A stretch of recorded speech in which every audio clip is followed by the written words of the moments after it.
अस्सलाम वालेकुम। Nuclear and particle physics के चैप्टर 12 के इस लेक्चर में सेकंड पार्ट में आपको खुशामदीद कहते हैं। कल हमने आइसोटोप्स, आइसोबार्स और एटॉमिक नंबर, मास नंबर, ये सिस्टम कैसे काम करता है, एटॉमिक मास यूनिट कैसे होता है, न्यूक्लियस में क्या क्या एग्जिस्ट करता है, इस बारे में बात की थी। आज हम बात करेंगे कि न्यूक्लियस को होल्ड कौन सी फोर्स करती है। तो उससे पहले हम पढ़ना चाहेंगे कि यूनिवर्स में हमारे पास कितनी फोर्सेस हैं जो कि नेचुरल हैं, जो कि यूनिवर्स को संभाले हुए हैं।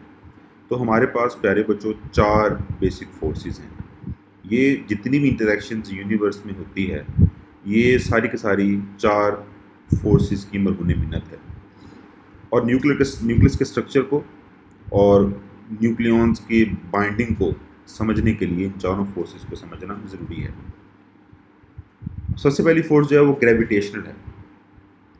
ग्रेविटेशनल फोर्स के बारे में आपने छोटी क्लासेस में भी पढ़ा है and you know very well कि जो ग्रेविटेशनल फोर्स है ये जितने भी मैसेज हैं उन सबको होल्ड करती है। ये एक लार्ज स्केल फोर्स है विच मीन्स कि ये यूनिवर्स पूरी के अंदर किसी न किसी तरह इसकी रेंज आप देख सकते हैं, पाई जाती है। लेकिन ये सारी फोर्सेस में से सबसे वीकेस्ट है और ये हमेशा अट्रैक्टिव होती है। और दूसरी बात, ये सिर्फ और सिर्फ मैसेज के बीच में होती है। अब इसकी स्ट्रेंथ जो है प्यारे बच्चों, वो एक मिस्ट्री है कि आखिर ग्रेविटी इतनी वीक क्यों है, जिसके बारे में बहुत सारी थ्योरीज जो हैं वो फिजिसिस्ट जो हैं वो डिवाइस कर चुके हैं और वो एक्सप्लेन करने की कोशिश करते हैं। अब देखें यहाँ पर हमारे पास इंफॉर्मेशन जो लिखी हुई है बेटा, इसकी स्ट्रेंथ जो 10⁻38 बताई गई है।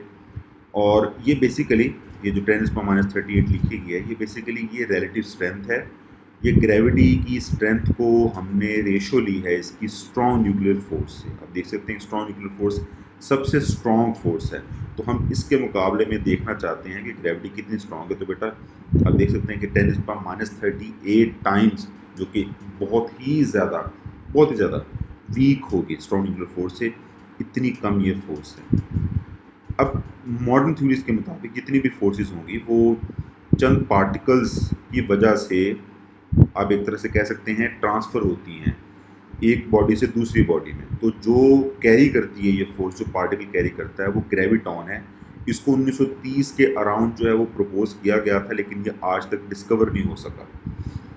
अब दूसरी बारी है इलेक्ट्रोमैग्नेटिक फोर्स की। ये बेटा इलेक्ट्रिकल फोर्स और मैग्नेटिक फोर्स दोनों का मुरक्कब है। और आपको पता है कि हांस क्रिस्टियन ऑस्टर्ड के यूनिफिकेशन के बाद इसको एक ही फोर्स माना जाता है। इसकी स्ट्रेंथ 10⁻2 है। आपको मैंने पहले भी बताया, रिलेटिव स्ट्रेंथ है स्ट्रॉन्ग न्यूक्लियर फोर्स से कंपेयर करें तो 10 की ताकत -2, यानी कि एक तरह से 100 गुना कम होती है।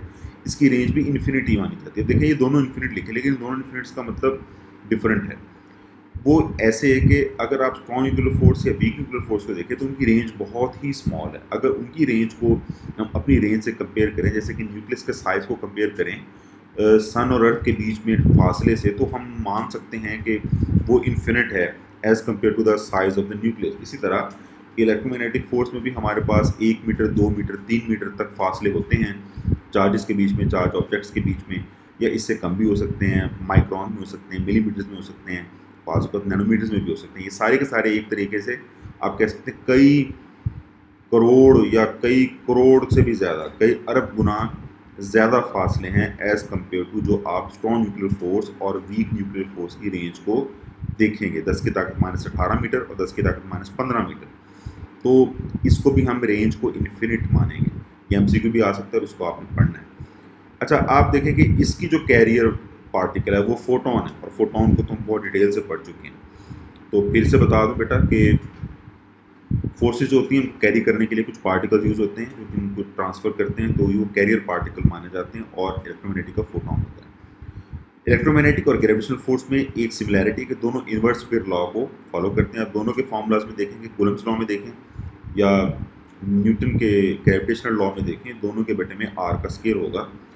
लेकिन इलेक्ट्रोमैग्नेटिक फोर्स एक लिहाज से ग्रेविटेशनल से थोड़ी सी मुख्तलिफ है। ये attractive as well as repulsive होती है चार्ज पार्टिकल्स के बीच में। यू नो वेरी वेल कि 2 तरह के चार्ज पार्टिकल्स हैं। तो प्लस प्लस और माइनस माइनस एक दूसरे को रिपेल करेंगे, जबकि प्लस और माइनस एक दूसरे को अट्रैक्ट करेंगे। अब बारी आती है न्यूक्लियर फोर्सेस की। तो इसमें दो फोर्सेस हैं, ये वीक न्यूक्लियर फोर्स और स्ट्रॉन्ग न्यूक्लियर फोर्स। तो पहले स्ट्रॉन्ग न्यूक्लियर फोर्स को देखें। बेटा स्ट्रॉन्ग न्यूक्लियर फोर्स जो है ये इन अ सेंस ये फोर्स है, जैसे ग्रेविटी फोर्स है, इलेक्ट्रोमैग्नेटिक फोर्स है, इस तरह ये फोर्स है। ये बेसिकली सबसे स्ट्रॉन्ग फोर्स है और ये सिर्फ न्यूक्लियॉन्स के बिटवीन होती है। अब न्यूक्लियॉन्स कौन से होंगे? तो बेटा न्यूक्लियस के अंदर रहने वाले पार्टिकल्स, जैसे कि न्यूक्लियस है, सॉरी जैसे कि प्रोटॉन्स हैं और न्यूट्रॉन्स हैं, ये उनके बीच में पाई जाएगी और इसीलिए इसको न्यूक्लियर फोर्स कहते हैं। ये स्ट्रॉन्ग न्यूक्लियर फोर्स है बिकॉज ऑफ द नेम। ये दोनों न्यूक्लियर फोर्स में से ज़्यादा स्ट्रॉन्ग है और इसका जो ताल्लुक है, इसका जो फंक्शन है, इसकी जो सिग्निफिकेंस है वो ये है कि ये न्यूक्लियस को होल्ड करके रखती है। लेकिन ये बड़ी शॉर्ट रेंज होती है, ये सिर्फ और सिर्फ न्यूक्लियस के अंदर अंदर एग्जिस्ट करती है। 10⁻⁻15 मीटर तक इसकी रेंज हो सकती है, इससे ज़्यादा नहीं हो सकती। Because if it exist above that, अगर ये इससे ज़्यादा रेंज को एग्जिस्ट करे तो फिर इसकी जो आप कह सकते हैं रसाई है वो न्यूक्लियस के बाहर तक होगी और ये बाहर के पार्टिकल्स के ऊपर भी असर डालना शुरू कर देगी। तो ये अल्लाह ताला ने जो बनाई है, आप ऐसे समझें कि अल्लाह ताला ने बहुत ही प्रिसाइजली जो है इसको डिज़ाइन किया है। ये सिर्फ न्यूक्लियस के अंदर अंदर है। तो इसके कैरियर पार्टिकल जो है वो ग्लूऑन्स हैं, जो कि बेसिकली क्वार्क्स के बीच में ट्रांसफ़र होते हैं। या आप इसे ग्लूऑन्स देखें। बेटा ग्लूऑन का लफ्ज़ जो है निकला ग्लू से है, चूँकि स्ट्रॉन्ग न्यूक्लियर फोर्स जो है ये काम ही इसके आती है कि इसने न्यूक्लियस को बांध के रखना है, तो हम इसे कह सकते हैं कि ये ग्लूऑन है। ये पार्टिकल का नाम भी ग्लूऑन है, ये ग्लू करता है। और लास्ट बट नॉट लीस्ट हमारे पास वीक न्यूक्लियर फोर्स है। इसकी स्ट्रेंथ जो है रिलेटिव 10⁻⁻13 है और इसकी जो रेंज है वो स्ट्रॉन्ग न्यूक्लियर फोर्स से भी कम है। इसके कैरियर जो हैं वो हमारे पास बोसॉन्स हैं और ये जो है बीटा डिके के लिए रिस्पॉन्सिबल है। अब बीटा डिके को हम बाद में डिस्कस करेंगे डिटेल से कि बीटा डिके जो है वो क्या कर सकता है, और बीटा डिके थोड़ा कम्प्लेक्स टॉपिक है। तो प्यारे बच्चों, ये बेसिकली आइडेंटिटी चेंज कर सकता है पार्टिकल्स की, न्यूक्लियर फोर्स, यानी कि न्यूट्रॉन को प्रोटॉन में और प्रोटॉन को न्यूट्रॉन में। बाय द वे ये हमारे पास 3 तरह के बोसॉन इसमें लिखे हमें, बोसॉन प्लस, डब्ल्यू माइनस और जेड बोसॉन। ठीक है, आगे चलते हैं।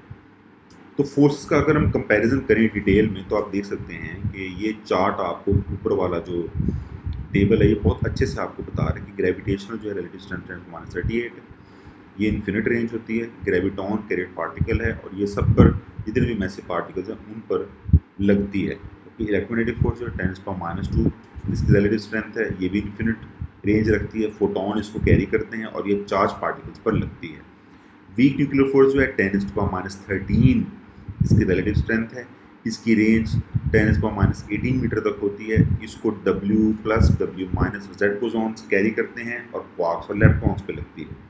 और स्ट्रॉन्ग न्यूक्लियर फोर्स जो है इसकी रिलेटिव स्ट्रेंथ 1 होती है, इसकी रेंज लेस देन 10⁻15 मीटर है। ग्लूऑन जिसको कैरी करते हैं और क्वार्क्स और न्यूट्रॉन्स पर ही लगती है। अगर डिटेल देखी जाए दोनों के बीच में, स्ट्रॉन्ग न्यूक्लियर फोर्स और वीक न्यूक्लियर फोर्स में, तो अब वही बात है जो मैं पहले बता चुका हूँ बेटा, इसमें वही बात लिखी हुई है, वो ये कि स्ट्रॉन्ग न्यूक्लियर फोर्स का प्राइमरी फंक्शन जो है वो प्रोटॉन्स और न्यूट्रॉन्स को होल्ड करना है न्यूक्लियस में। सो कि वीक न्यूक्लियर फोर्स का जो फंक्शन है वो बेसिकली बीटा डिके, यानी कि जो कन्वर्जन होती है बीटा डिके में प्रोटॉन की न्यूट्रॉन में और न्यूट्रॉन की प्रोटॉन में, उसको ये गवर्न करती है। इसकी भी रेंज शॉर्ट होती है, उसकी भी रेंज शॉर्ट होती है और ये न्यूक्लियस के साइज़ के बीच में आप कह सकते हैं रेंज रखती है। वीक न्यूक्लियर फोर्स जो है ये इंटरेक्शन करती है न्यूट्रिनोस जिसमें इन्वॉल्व है। न्यूट्रिनो क्या होता है वो भी हम आगे जाके पढ़ेंगे। ये अट्रैक्टिव होती है स्ट्रॉन्ग न्यूक्लियर फोर्स बेटा, और जो आप कह सकते हैं स्ट्रॉन्ग न्यूक्लियर फोर्स है ये इलेक्ट्रोमैग्नेटिक रिपल्शन या अट्रैक्शन से भी कई गुना ज़्यादा स्ट्रॉन्ग होती है। चार्ज के इंडिपेंडेंट होगी स्ट्रॉन्ग न्यूक्लियर फोर्स, ये चार्ज को डिपेंड नहीं करती, ये सिर्फ न्यूक्लियस के अंदर मौजूद पार्टिकल्स पर, जो पार्टिकल न्यूक्लियस के अंदर मौजूद होगा प्रोटॉन या न्यूट्रॉन, ये उस पर लगेगी। और एक और बात, स्ट्रॉन्ग न्यूक्लियर फोर्स जो है ये इलेक्ट्रोमैग्नेटिक फोर्स के साथ मिलकर उसको बैलेंस करती है और इन दोनों फोर्सेस का बैलेंस ही जो है न्यूक्लियस की स्टेबिलिटी को गवर्न करता है। अगर देखा जाए वीक न्यूक्लियर फोर्स, तो आप कह सकते हैं कि वीक न्यूक्लियर फोर्स जो है ना, जो रेडियो एक्टिविटी का प्रोसेस है न्यूक्लियाई में, ये उसके लिए रिस्पॉन्सिबल है और ये अनस्टेबल न्यूक्लियाई जो है उनकी डिके के लिए बहुत ही असेंशियल है। इसकी रेंज बहुत ही थोड़ी होती है। स्ट्रॉन्ग फोर्स से तकरीबन आप कह सकते हैं 1000 गुना कम रेंज होती है इसकी। अब आता है रेडियो एक्टिविटी। तो बेटा रेडियो एक्टिविटी सबसे पहले क्या होता है? तो स्पॉन्टेनियस एमिशन रेडिएशन की एक अनस्टेबल न्यूक्लियाई से। अब अनस्टेबल न्यूक्लियाई कौन से होते हैं?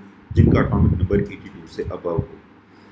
ये यूजुअली अनस्टेबल होते हैं। इनके अंदर न्यूक्लियॉन्स की तादाद इतनी ज़्यादा होती है कि न्यूक्लियस का साइज़ काफ़ी बड़ा होता है और स्ट्रॉन्ग न्यूक्लियर फोर्स इसको बाइंड करके नहीं रख सकती है। You know very well, strong nuclear force की जो रेंज है अभी हमने पढ़ा 10⁻⁻15 मीटर तक है।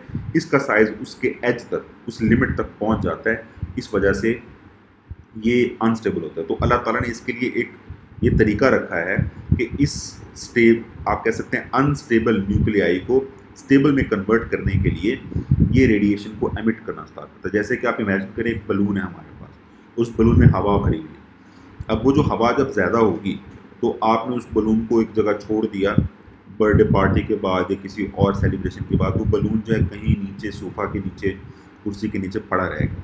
कुछ दिन बाद सफाई करते हुए जब वो बलून बरामद होगा तो आप देखेंगे कि उसके अंदर सेम अमाउंट ऑफ इन्फ्लेशन नहीं है, वो डिफ्लेट हुआ होगा, उसके अंदर से हवा निकली हुई है। बिकॉज तो बलून जो था उसने नेचुरली अपनी वो जो अनस्टेबल स्टेट थी जिसमें वो फट सकता था, उस स्टेबल स्टेट में आया। अब उसके मुहर्रकात और हैं, लेकिन ये एनालॉजी बहुत ही अच्छी है समझने के लिए कि रेडियो एक्टिविटी भी तकरीबन यही काम करती है कि ओवरली इन्फ्लेटेड न्यूक्लियाई जो है उसको डिफ्लेट करते हुए, रेडिएशन एमिट करते हुए स्टेबिलिटी की तरफ लेकर आती है। ये जो रेडिएशन है बेटा ये स्पॉन्टेनियस होती है। स्पॉन्टेनियस से मुराद ये है कि आप जब इस रेडिएशन को, मतलब कि इस रेडिएशन को जब हम मेजर करेंगे, ये इस रेडिएशन को डिटेक्ट करेंगे, तो ये खुद ब खुद ही किसी बगैर ट्रिगर के रैंडमली एमिट होती है। हम इसको प्रिडिक्ट नहीं कर सकते कि किस टाइम पे कौन सा न्यूक्लियाई जो वो कुछ एमिट करेगा या नहीं करेगा।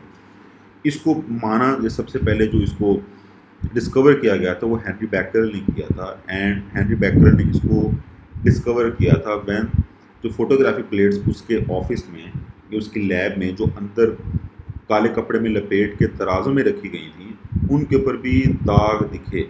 यानी कि इसका मतलब ये हुआ कि कोई ऐसी रॉक से कोई ऐसे मटीरियल मौजूद हैं लैब के अंदर जो कि कुछ रेडिएशन एमिट कर रहे हैं और फोटोग्राफिक प्लेट्स को इफेक्ट कर रहे हैं।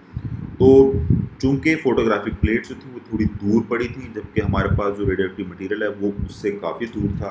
तो ये एक तरह से आप कह सकते हैं कि मटेरियल ने अपने से दूर किसी, आप कह सकते हैं कि प्लेट को इफेक्ट किया है, एक्शन एट ए डिस्टेंस हुआ है, इसीलिए इस फिनोमेना को रेडियो एक्टिविटी कहा गया है। रेडियो का मतलब होता है दूर, और इन एलिमेंट्स को जो ये रेडिएशन एमिट करते हैं तो रेडियो एक्टिव एलिमेंट्स कहते हैं। अब रेडियो एक्टिविटी के बारे में कुछ और स्पेशल पॉइंट्स। बेटा पहला पॉइंट देखिए, रेडियो एक्टिविटी जो है ये न्यूक्लियर फिनोमेना है, ये एटॉमिक फिनोमेना नहीं है। इसका ताल्लुक इलेक्ट्रॉन से नहीं है, इसका ताल्लुक इलेक्ट्रॉन्स के एनर्जी लेवल से नहीं है, इसका ताल्लुक सिर्फ और सिर्फ न्यूक्लियस से है। ये किसी भी फिजिकल कंडीशन पर डिपेंड नहीं करता, यानी कि आप टेम्परेचर या प्रेशर या किसी और स्टेट को चेंज करके रेडिएशन की अमाउंट को कम ज़्यादा नहीं कर सकते। ये किसी केमिकल रिएक्शन से भी इफेक्ट नहीं होता। अगर आपके पास समझे यूरेनियम है और आप उसका ऑक्साइड बना दें तो इट डजंट मीन कि यूरेनियम जो है वो ज़्यादा स्टेबल या कम स्टेबल हो जाएगा, या यूरेनियम से मिलने वाली रेडिएशन जो है वो कम या ज़्यादा हो जाएगी। और लास्ट बट नॉट लीस्ट, ये रेडिएशन की 3 टाइप्स हैं बेटा, अल्फ़ा, बीटा और गैमा। तो ये एक्सपेरिमेंट कुछ यूँ किया गया कि हमारे पास एक सोर्स है रेडिएशन का और उसको हमने रखा 2 प्लेट्स के बीच में। एक प्लेट पर पॉजिटिव चार्ज या पॉजिटिव पोटेंशियल होगा, दूसरी प्लेट पर नेगेटिव पोटेंशियल होगा। तो देखेंगे कि इनमें सबसे पहले हमारे पास जो पार्टिकल देखा गया वो पॉजिटिव चार्ज रखता था, बिकॉज वो नेगेटिव टर्मिनल की तरफ डिफ्लेक्ट हुआ, तो उसको नाम दिया गया अल्फा का। जो दूसरा पार्टिकल था वो पॉजिटिव टर्मिनल की तरफ या पॉजिटिव प्लेट की तरफ डिफ्लेक्ट हुआ, तो उसको हमने बीटा रखा, इसके ऊपर नेगेटिव चार्ज होगा। और जो नहीं डिफ्लेक्ट होगा, उसके ऊपर कोई चार्ज नहीं होगा, उसको हमने गैमा नाम दिया। तो हमें अब पता है इनकी कैरेक्टराइजेशन कि ये क्या चीज़ें हैं। तो बेटा इस बारे में थोड़ा डिस्कस करते हैं कि अल्फ़ा पार्टिकल जो है ना, इनका मैस बहुत लार्ज होता है, इनकी रेंज बहुत थोड़ी होती है, a few centimetre in air होता है, और इसको आप रोक सकते हैं बड़े आसानी से। एक पेपर की शीट भी रखते हैं तो ये रुक जाएगा। ये काफ़ी हाई स्पीड्स पे एमिट होते हैं, मतलब कि स्पीड ऑफ लाइट की परसेंटेज 50%, 60% स्पीड ऑफ लाइट। अब अगर बीटा पार्टिकल को देखें तो ये थोड़े लाइट होते हैं, तकरीबन 100 गुना आप कह सकते हैं कि ये अपने मैस में हल्के होते हैं as compare to alpha particles. इनको रोकने के लिए एक पेपर नहीं, बल्कि हमें जैसे कि एल्यूमिनियम की शीट जो है जो कि 1 से 5 मिलीमीटर हो, वो स्टॉप कर सकती है, क्योंकि बेसिकली बीटा पार्टिकल्स अभी आपको बताया देता हूँ, ये बेसिकली इलेक्ट्रॉन या पॉजिट्रॉन होते हैं। तो जो आपने सारे जिनके इलेक्ट्रॉन और उसकी प्रॉपर्टीज़ पढ़ी वो बीटा पार्टिकल्स ही हैं बेसिकली। ये काफ़ी फास्ट मूविंग होते हैं, तकरीबन 99% at the speed of light move करते हैं। और गैमा रेज जो हैं ये बेसिकली इलेक्ट्रोमैग्नेटिक फोटॉन्स हैं, इलेक्ट्रोमैग्नेटिक रेडिएशन है। तो ऑब्वियसली इनकी स्पीड जो है वो लाइट की स्पीड होगी, बिकॉज लाइट भी क्या इलेक्ट्रोमैग्नेटिक रेडिएशन है, इसके ऊपर चार्ज कोई नहीं होता। इसको रोकने के लिए हमें ज़्यादा एफर्ट करनी पड़ती है। तकरीबन 1 से 10 सेंटीमीटर लेड की शीट, लेड जो कि बहुत ही हैवी इस किस्म का मटेरियल है, उससे ये रोकते हैं। अच्छा, आप ना ये जो हमारे पास अभी हमने जो चीज़ें पढ़ी ये वो हैं जो कि नेचुरली रेडियो एक्टिविटी डिस्कवर हुई है। अब आर्टिफिशियल रेडियो एक्टिविटी जो है वो उस बारे में पढ़ते हैं। तो बेटा हम खुद से क्या कर सकते हैं, किसी भी न्यूक्लियस को अनस्टेबल कर सकते हैं। हम उसके ऊपर कोई ना कोई, आप कह सकते हैं न्यूट्रॉन या प्रोटॉन या अल्फा पार्टिकल को बम्बार्ड कर सकते हैं। सबसे आसान न्यूट्रॉन को बम्बार्ड करना है, because neutron does not have any charge. तो न्यूक्लियस आते हुए न्यूट्रॉन कोई रिपल्शन नहीं देगा, इसलिए न्यूट्रॉन आसानी से न्यूक्लियस में जाके टकरा के उसकी स्टेट को चेंज कर सकता है। प्रोटॉन और अल्फा पार्टिकल्स के लिए ये बात मुख्तलिफ है। ये जो हमारे पास रिजल्टिंग आइसोटोप्स बन जाते हैं, जैसे कि अगर आपने न्यूट्रॉन उसके अंदर एक तरह से घुसा दिया किसी न्यूक्लियस के अंदर, न्यूक्लियस अनस्टेबल हो जाएगा। अब उसका मास नंबर जो है या कुछ और चेंज हो सकता है, तो आइसोटोप्स या कोई और चीज़ बन सकती है, आइसोटोन बन सकता है। तो इनको रेडियो आइसोटोप्स कहते हैं, रेडियो न्यूक्लियाइड्स भी कहते हैं। अब मज़ीद बातें पढ़ते हैं रेडियो एक्टिविटी के मतलब। सबसे पहले हम डिस्कस करेंगे अल्फा डीके। अब प्यारे बच्चों, इसमें आपने जो डिकेज हैं अल्फा, बीटा और गैमा, इसमें हमने ये डिस्कस करना है कि क्या चीज़ एमिट होती है, उसके नतीजे में हमारे पास नया न्यूक्लियस जो बनेगा उसके एटॉमिक नंबर और मास नंबर पर क्या फ़र्क पड़ेगा। जैसे केमिकल रिएक्शन की इक्वेशंस हम पढ़ते हैं, इसी तरह हम इसकी भी इक्वेशंस बनाएंगे, ठीक है। और एक और बात यहाँ पर मैं आपको कुछ बता दूँ ये बेटा, कि जो न्यूक्लियाई जो है वो, जो न्यूक्लियाई डिके होता है उस न्यूक्लियाई को पेरेंट न्यूक्लियाई कहते हैं, ये न्यूक्लियस कहते हैं। जो उसका रिजल्ट बनता है उसको डॉटर न्यूक्लियस कहते हैं। अब यहाँ पर एक बहुत ही इंपॉर्टेंट बात हुई है कि जो हमारे पास बाई प्रोडक्ट या रिजल्ट आता है, जो प्रोडक्ट आता है, उसको डॉटर क्यों कहते हैं, हम सन न्यूक्लियस क्यों नहीं कह सकते। तो इसका जवाब ये है प्यारे बच्चों कि जो हमारे पास जो आप कह सकते हैं जेंडर्स हैं, मेल एंड फीमेल, इनमें जो रिप्रोड्यूस करने की सलाहियत है वो फीमेल जेंडर में होती है, मेल जेंडर में नहीं होती। तो इसलिए जो प्रोडक्ट हमारे पास आएगा डिके का, वो भी बाद में दोबारा डिके करके कुछ और प्रोडक्ट भी दे सकता है, यानी कि कुछ नए ऑफस्प्रिंग्स भी दे सकता है। इसीलिए उसको हम फीमेल जेंडर से मुशाबहत दे के डॉटर न्यूक्लियाई कहते हैं। अब अल्फा डिके की तरफ चलते हैं। तो अल्फा डिके में सबसे पहले समझे कि अल्फा पार्टिकल होता क्या है। तो बेटा अल्फा पार्टिकल बेसिकली हीलियम का न्यूक्लियस है, और हीलियम के न्यूक्लियस के बारे में आपको पता है कि हीलियम के न्यूक्लियस में यहाँ पे देखें हमारे पास इसका मास नंबर 4 होगा, एटॉमिक नंबर 2 होगा, विच मीन्स कि it has 2 neutrons and 2 protons. तो जिसी भी एलिमेंट में से, जिस भी न्यूक्लियाई में से हमारे पास एक अल्फा पार्टिकल एमिट होगा, उस एलिमेंट के वो 4 न्यूक्लियॉन्स को ले आएगा, जिनमें से 2 प्रोटॉन्स होने चाहिए और 2 क्या होने चाहिए, न्यूट्रॉन्स। तो आप ये देख सकते हैं कि ये बेसिकली, अब इस इक्वेशन को समझ लें तो आपको अल्फा डिके की समझ आ जाएगी। अब इस इक्वेशन को देखें, एक्स हमारे पास क्या है, पेरेंट न्यूक्लियस, इसका मास नंबर ए है और इसका एटॉमिक नंबर जो है वो जेड है। तो इसमें से हमने एक हीलियम न्यूक्लियस निकाला 4 और 2। तो आप देख सकते हैं कि 4 जो है वो हमने माइनस करना है इसके मास नंबर में से, और 2 को माइनस करना है इसके एटॉमिक नंबर में से। तो अब आगे एग्जाम्पल देखें, ये हमारे पास रेडियम है, रेडियम का एटॉमिक नंबर 88 है और इसका मास नंबर 226 है, जबकि इसके नतीजे में हमें रेडॉन मिला जिसका जो एटॉमिक नंबर है उसमें से 2 कम होंगे, बिकॉज अल्फा पार्टिकल अपने साथ 2 प्रोटॉन ले आएगा। तो 88 में से 2 माइनस करेंगे, 86 आ गया। और इसी तरह हमारे पास 226 में से 4 माइनस करेंगे, जो कि मास नंबर तो 222 आ गया।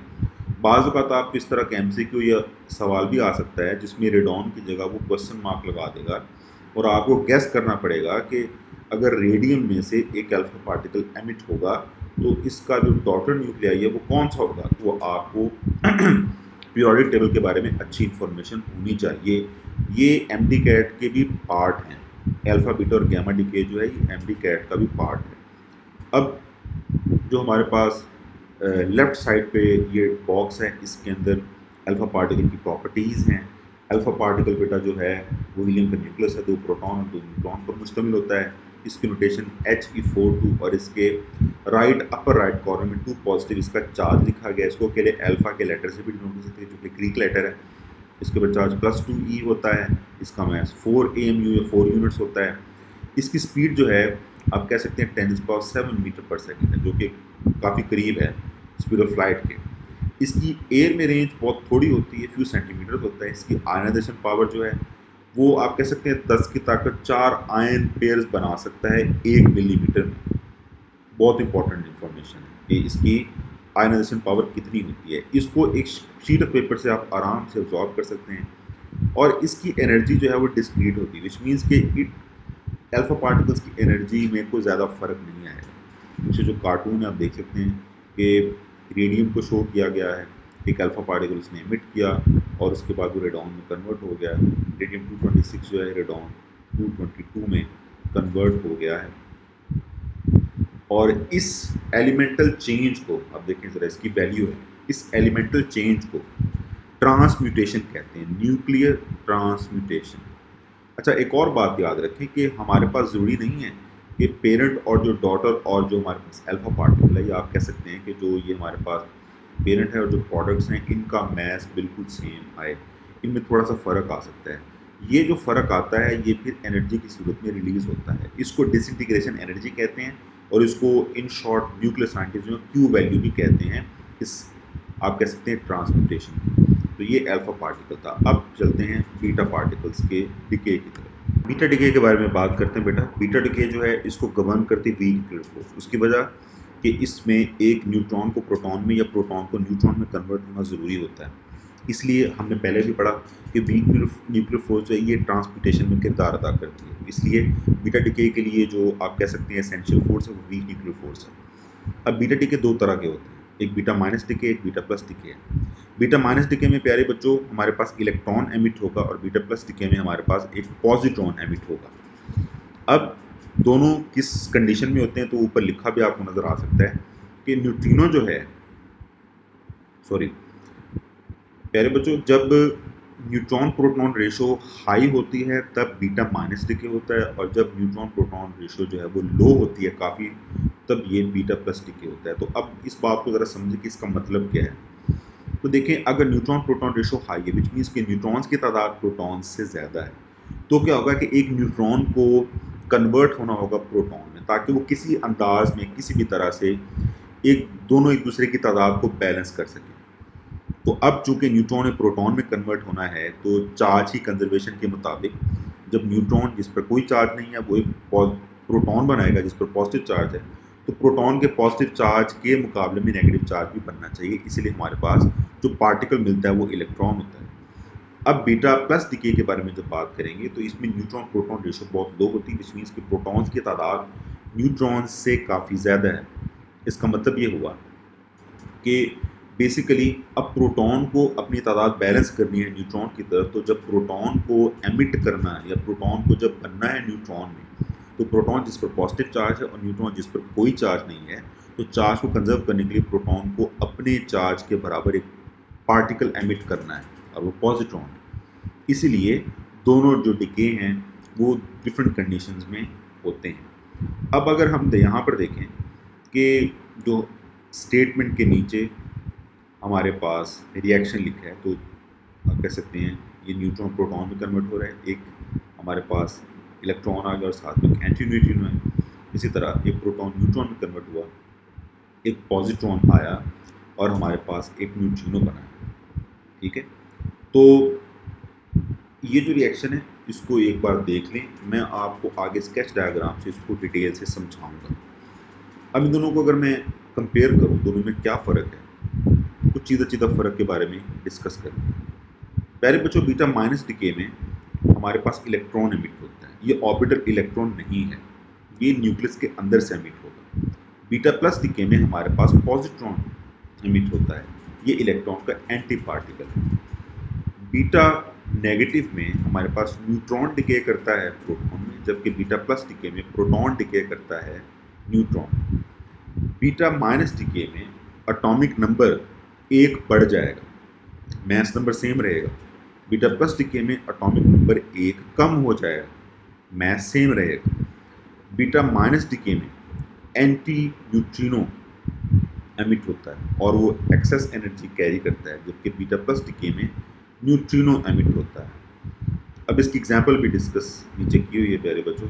थोरियम जो है पैलेडियम में कन्वर्ट हुआ, एक इलेक्ट्रॉन उसने एमिट किया एंटी न्यूट्रिनो के साथ। आप देख सकते हैं कि मास नंबर थोरियम और पैलेडियम का सेम 234, बट एटॉमिक नंबर 90 से 91 हो गया। जबकि न्यून जो है वो फ्लोराइड में कन्वर्ट हुआ है और आप देख सकते हैं कि यहाँ पे जो मास नंबर है वो 19 है, जबकि जो एटॉमिक नंबर है वो 10 से 9 हो चुका है।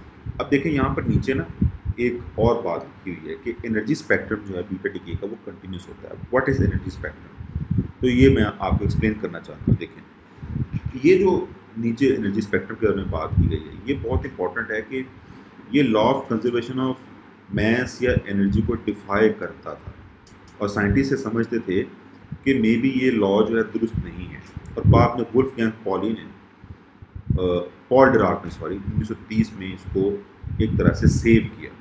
अब ये है क्या? तो देखें, अगर आपके पास कुछ न्यूक्लियाई हैं और वो अल्फा पार्टिकल को एमिट करती हैं और आप उन पार्टिकल्स की एनर्जी को एक प्लॉट करें एक ग्राफ में, तो आप देखेंगे कि सारे पार्टिकल्स के पास सेम अमाउंट ऑफ एनर्जी है।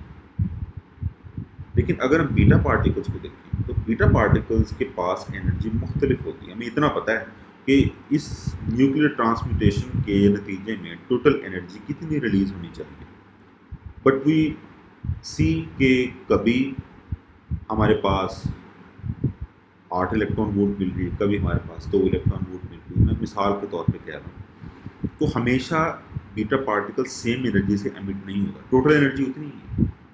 आप ऐसे समझ जैसे कि आप और आपका भाई जो है, आपके वालिद जो हैं वो टोटल में 100 रुपये आपको जेब खर्च देते हैं, लेकिन कभी आपको 80 रुपये मिलते हैं, आपके भाई को 20 रुपये मिलते हैं, कभी आपको 50 मिलते हैं, भाई को भी 50 मिलते हैं, कभी आपको 30 मिलते हैं, भाई को 70 मिलते हैं। अब देखें कि टोटल एनर्जी जो एमिट है वो सेम है, बट आपके पास आने वाले जो पैसे हैं वो डिफरेंट वैल्यू रखते हैं। तो अगर मैं प्लॉट करूँ दिन के हिसाब से तो हमारे पास डिफरेंट नंबर्स आएंगे, जो कि जब हम उनको ज्वाइन करेंगे तो ये कंटिन्यूस सा स्पेक्ट्रम लाइन नज़र आती है। अब उस दौर के लोगों को नहीं पता था कि एक और पार्टिकल भी एमिट होगा जो कि एनर्जी, जो बाकी की एनर्जी कैरी करता है। ठीक है, तो पॉल डिराक ने ये 1930 में प्रपोज किया कि there is a particle called neutrino, जो कि हमारे पास बीटा पार्टिकल के साथ एमिट हो रहा है और वो अपनी एनर्जी का कुछ हिस्सा टोटल एनर्जी में से ले लेता है। कभी वो ज़्यादा लेता है, कभी कम लेता है। अगर वो ज़्यादा एनर्जी लेगा तो जो हमारे पास बीटा पार्टिकल है उसकी एनर्जी कम रह जाएगी, और अगर वो कम एनर्जी लेगा तो बीटा पार्टिकल की एनर्जी ज़्यादा ले जाएगी। इसका मतलब ये हुआ कि हमारे पास वेरिंग अमाउंट ऑफ एनर्जीज हैं, किसमें? बेटा न्यूट्रिनो और बीटा पार्टिकल की एमिशन में। और बीटा पार्टिकल का जो हमारे पास एनर्जी स्पेक्ट्रम बनता है वो कंटिन्यूस बनता है अल्फा के बरअक्स। इस तरह law of conservation of energy और law of conservation of mass को हमने सेव किया, पॉल डिराक ने सेव किया, वुल्फगैंग पॉली ने 1930 में। अब बीटा डिके की आपके सामने एक डायग्राम लिखी हुई है, ये बनी डायग्राम को देखें। ये एक मिसाल के तौर पर हमने एक पेरेंट और डॉटर न्यूक्लियस को डिस्कस किया है। मेरे न्यूक्लियस को बेटा देखें तो इसमें हमारे पास आप देख सकते हैं प्रोटॉन्स 4 हैं, 1 2 3 4, और न्यूट्रॉन्स भी 4 हैं, 1 2 3 और 4। अगर मैं इनका मुआवजा करूं तो हमारे पास एटॉमिक नंबर 4 होगा और न्यूट्रॉन नंबर भी 4 होगा, लेकिन मास नंबर 8 होगा। अब ये बीटा डिके करेगा, तो देखिए ये एक न्यूट्रॉन जो है ये हाईलाइट किया हुआ, ये डिके करेगा एक और प्रोटॉन में। धीरे देखिए ये डिके कर गया, यहाँ पर खाली जगह न्यूट्रॉन नहीं रहा, वो किस में कन्वर्ट हो गया? एक नए प्रोटॉन में।